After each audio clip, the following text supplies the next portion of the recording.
அனைவருக்கும் காலை வணக்கம். இளவரசன் சிந்தனைகள் வழியாக இன்று அபத்தத்தில் இயங்கும் உலகு. ஆல்பர்ட் கேமியூ என்கின்ற பிரெஞ்சு தத்துவவியலாளர் இந்த உலகமே அபத்தத்தில் தான் இயங்கிக் கொண்டிருக்கிறது என்று சொல்லியிருக்கிறார். அது மிகவும் ஆழமாக யோசித்து பார்க்க வேண்டிய ஒரு கருத்தாக உள்ளது, ஒரு தத்துவமாக உள்ளது. எதற்கு சொல்கிறேன் என்றால், இன்றைக்கு பல்வேறு விதமான பயங்கரவாதங்கள் ஒன்று தொட்டு இருத்திருக்கிறது என்றாலும் ஆக்கமும் அழிவும் இல்லாதது இல்லை உலகம். எல்லா காலத்துலேயும் சண்டை வம்பு இருந்துக்கிட்டு தான் இருக்குது, போர் இருந்திருக்கு. ஆனால் இன்றைக்கி எந்த ஒரு காரண காரியமும் இல்லாமல், எந்த ஒரு நியாயமும் இல்லாமல்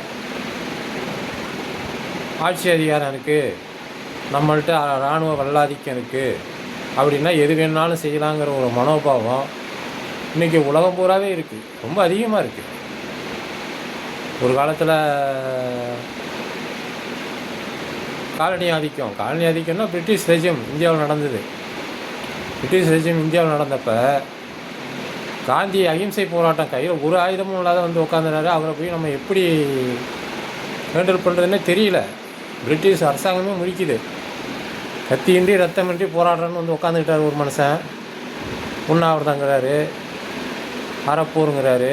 இவரை எப்படி நம்ம ஹேண்டில் பண்ணுறது அப்படின்னு பிரிட்டிஷ் சாம்ராஜ்யமே விக்கித்து நிற்கிது. இப்படிப்பட்ட ஒரு மனிதனை நம்ம எப்படி ஒரு நாட்டுக்கு விடுதலைக்காக இறங்கி நிற்கிறார. பிரிட்டிஷ் இராணுவம் நினைச்சிருந்தா அவரை நோமினிட்டு சுட்டு தூக்கி போட்டிருக்கலாம். ஆனால் அவர்கள்ட்ட ஒரு குறைந்தபட்ச மனசாட்சின்னு ஒன்று இருந்தது. ஒரு நியாயமான காரணம் இருக்கணும். ஒரு நாட்டுக்காக போராடுறவரை நம்ம நினச்சா சுற்றக்கூடாது, நினச்சா அவரை ஒன்றும் பண்ண முடியாது, பண்ணவும் கூடாது. சட்டத்தின் பேரால் தான் எதுவும் நடக்கணும். ஒரு குறைந்தபட்ச நியாயம் வந்து அன்றைக்கி காலனி ஆதிக்க ரெஜிமில் இருந்ததுன்னு தான் சொல்லணும். நோக்கம் என்னமோ மூன்றாம் உலக நாடுகளை சுரண்டி வாழறதா இருந்தாலும் கூட காந்தி அவர்கள் ஒரு போராட்ட வடிவமாக ஏற்றுக்கிட்டாங்க. அது ஒரு பெரிய ஆழமான ஒரு பார்வையாக நம்ம இன்றைக்கி பார்க்க வேண்டியிருக்கு. எதுக்கு சொல்கிறேன்னா, இன்றைக்கி இராணுவ வல்லாதிக்கம் ஒரு மனக்கிறுக்கு பிடித்த அமெரிக்க அதிபர் ட்ரம்ப் அவர்கள் என்னென்னலாம் செய்கிறார், எதெல்லாம் செய்யக்கூடாது என்று அவருக்கு எந்த வரன்முறையும் இருப்பதாக தெரியவில்லை.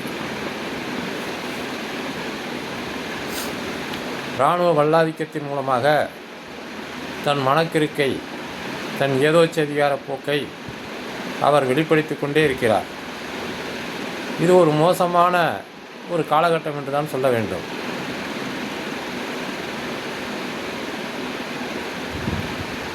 அமெரிக்காவில் தோன்றிய மாபெரும் தலைவர்களில் ஒருவரான ஆபிரகாம் லிங்கன் கருப்பர்களுக்காக சமமான உரிமை கொடுத்து குண்டடிப்பட்டு இறந்து போகிறார். அந்த மாமனிதர் பிறந்த நாட்டிலே மார்ட்டின் லூதர் கிங் என்கின்ற கருப்பு குழந்தைகளும் வெள்ளைக்காரர்கள் வீட்டு குழந்தைகளும் சமமாக சிரித்து விளையாடி குஞ்சு கொலாவும் காட்சியை நான் என்று பார்ப்பேன் என்று ஒரு மாபெரும் கனவை சொன்னானே, அந்த மாமனிதனுடைய பிறந்த நாட்டிலே இன்றைக்கு ஒரு நாட்டினுடைய அதிபரை ஒரு குற்றவாளியைப் போல கைது செய்து இரவோடு இரவாக கைது செய்து அமெரிக்கா கொண்டு சென்றிருப்பார்கள் என்றால் இது எவ்வளவு மோசமான ஒரு அடாவடித்தனம். இப்படிப்பட்ட அடாவடித்தனத்தை நாம் அனுமதிக்க முடியுமா?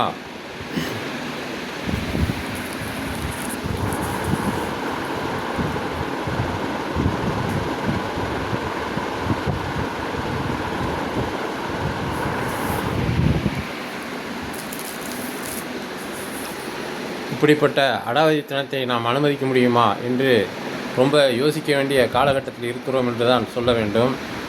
எதற்கு சொல்கிறேன் என்றால், உலகம் முழுவதுமே இன்று அராஜக போக்கு நிலவுகிறது. காந்தியைப் போல, நேருவைப் போல, ஆபிரகாம் லிங்கனைப் போல, மார்ட்டின் லூதர் கிங்கைப் போல ஒரு மாமனிதர்கள் வாழ்ந்த உலகத்தில் இன்று எவ்வளவு நாளாந்தர அரசியல் அதிகாரம் செயல்படுகிறது என்பதை கொஞ்சம் எண்ணி பார்க்க வேண்டும். அமெரிக்கா என்பதே ஒரு வந்தேரிகளின் தேசம்.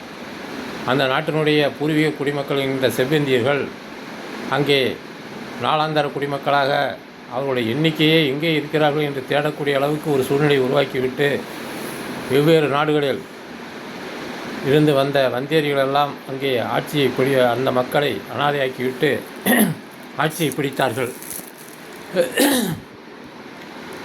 அமெரிக்கா ஒரு கனவு தேசம் என்கிறார்கள். யாருக்கு கனவு தேசம்? சுந்தர் பிச்சைக்கும் நாதல்லாவுக்கும் தான்.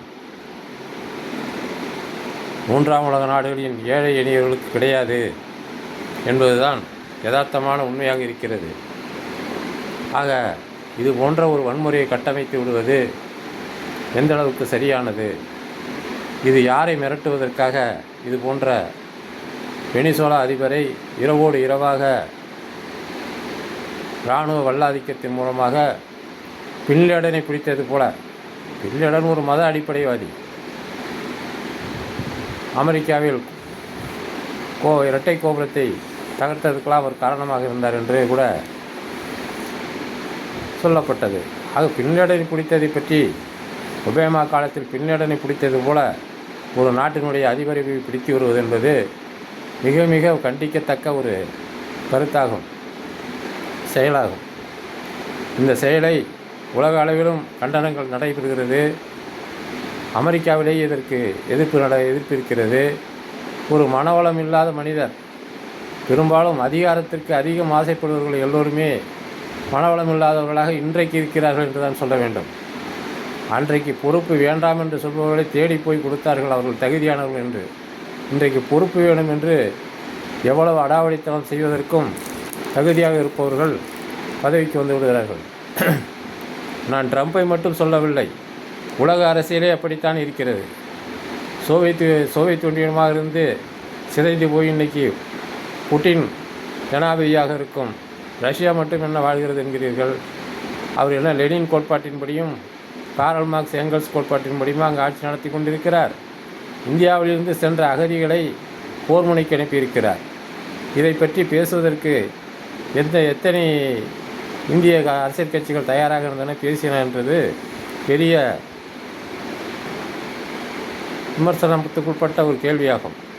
எதற்கு சொல்கிறேன் என்றால், உலகமே ஒரு அடாவடி பேர்வழியுடைய கையில் இன்றைக்கு மாட்டிக்கொண்டது என்று தான் சொல்ல வேண்டும்.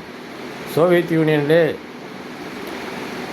லெனின் அவர்கள் ஆட்சி பொறுப்பில் இருந்தபோது அவர்கள் சொன்ன ஒவ்வொரு கருத்தும் மணிமணியாக இன்றைக்கு உலகத் தலைவர்கள் படித்து பார்க்க வேண்டும், தெரிந்து கொள்ள வேண்டும். அவர் சொல்கிறார், தன்னுடைய நிர்வாகத்துக்கு ஒரு கடிதம் வருகிறது. அந்த கடிதமானது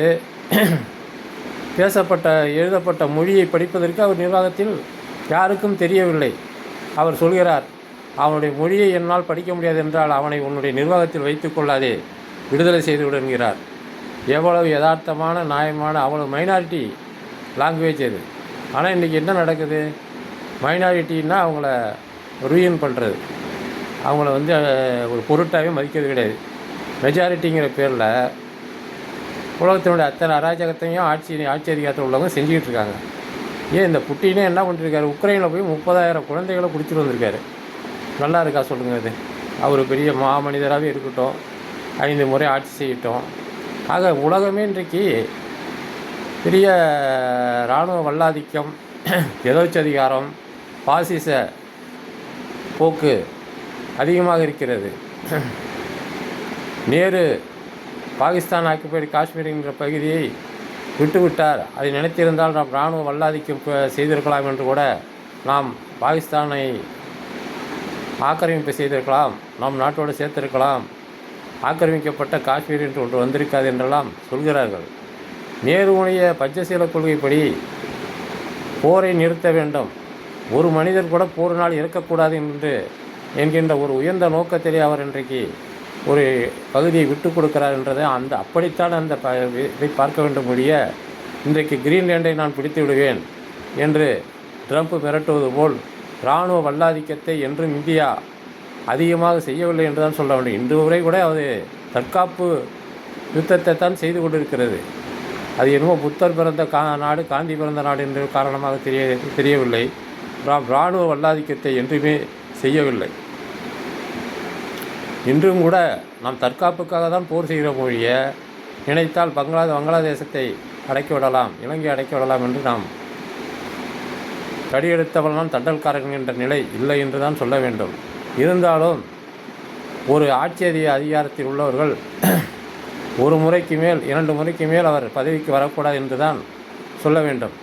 அவற்றையெல்லாம் இன்றைக்கு சீனாவிலே மாற்றிக்கூட விட்டார்கள். ஜின்பிங் அந்த 3 முறை வந்தாலும் 4 முறை வந்தாலும் அவர் தொடர்ந்து இருப்பதற்கு அங்கு உரிய சட்ட திருத்தங்கள் செய்துவிடுகிறது. அதிகார குவிப்பும் இதுபோன்ற ஒருவரே தொடர்ந்து ஆட்சி அதிகாரத்தில் இருக்க விருப்பதும் தான் எல்லா பிரச்சனைகளுக்குமே காரணமாக இருக்கிறது. இது குறித்து அந்தந்த நாட்டு ஜனநாயக அமைப்புகள் கவலை கொள்ள வேண்டும். இன்றைக்கு வெனிசுலாவுக்காக உலகம் வெனிசுலா அதிபரை கைது செய்தது போல் நான் எந்த நாட்டு அதிபரையும் கைது செய்துள்ளேன் என்று மிரட்டுகின்ற துணி. ட்ரம்ப் 2வது முறை ஆட்சிக்கு வந்ததே ஒரு சாபக்கேடு என்று தான் சொல்ல வேண்டும். அவர் முதல் முறை ஆட்சியை இழந்த போதே அவருடைய அதிபர் மாளிகை, வெள்ளை மாளிகையை அவர் காலி செய்ய மறுத்தார். அவர் பல்வேறு அடாவடித்தனங்கள்லாம் பைடன் பதவியேற்பதற்கு இடையூறாக பேசினார் என்பதெல்லாம் நாம் கண்கூட பார்த்தது தான். எப்படி இப்படி ஒரு மனக்கருக்கு பொறித்தவர்களெல்லாம் மீண்டும் மீண்டும் ஆட்சி அதிகாரத்துக்கு வந்து விடுவார்கள்? உலகமே இன்று ஒரு எதேச்சதிகார போக்கு உள்ளவர்கள் தொடர்ந்து அதிகாரத்தை கைப்பற்றுவதற்காக என்ன தவறு வேண்டாலும் செய்யலாம் என்று நினைக்கக்கூடிய ஒரு கையிலே மாட்டிக்கொண்டிருக்கிறது என்பதை இன்றைய காலை சிந்தனையாக உங்களோடு பகிர்ந்து கொள்கிறேன். எதற்கு சொல்கிறேன் என்றால், அமெரிக்கா மட்டுமல்ல, ரஷ்யாவும் இந்தியாவும் கூட இது போன்ற பாசிச எதேச்சதிகார போக்கில் இருக்கிறது என்றுதான் உண்மையான ஒரு ஜனநாயகம் இல்லை என்று தான் சொல்ல வேண்டும். இது ஒரு மோசமான நிலையாகும். குழுக்களுடைய தனி மனித பயங்கரவாதம், குழுக்களோட பயங்கரவாதம், அரச பயங்கரவாதம் என்று கோல் வச்சு நிற்கிறது என்று தான் சொல்ல வேண்டும். அது அமெரிக்காவாக இருந்தால்னா, ரஷ்யாவாக இருந்தால்னா, இந்தியா இது ஒரு பாசிச மேலாதிக்க மனோபாவம் உலகத்தினுடைய முக்கியமான தலைவர்கள் எல்லோருடையுமே இருக்கிறது. இது ஜனநாயகத்துக்கு பெரிய ஒரு ஆபத்தாக இருந்து கொண்டிருக்கிறது என்றுதான் சொல்ல வேண்டும். இன்றைய காலை சிந்தனையாக இவற்றையெல்லாம் உங்களோடு பகிர்ந்து கொள்வதிலே மகிழ்ச்சி அடைகிறேன். நன்றி, வணக்கம்.